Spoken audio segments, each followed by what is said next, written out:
When we say coronary artery disease, it most often occurs in the form of narrowing or blockages in the coronary arteries.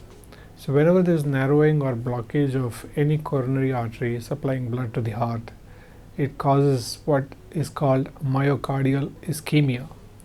When we say myocardial ischemia, we mean that the heart muscle, which is supplied by the artery which is diseased, is starved of blood supply.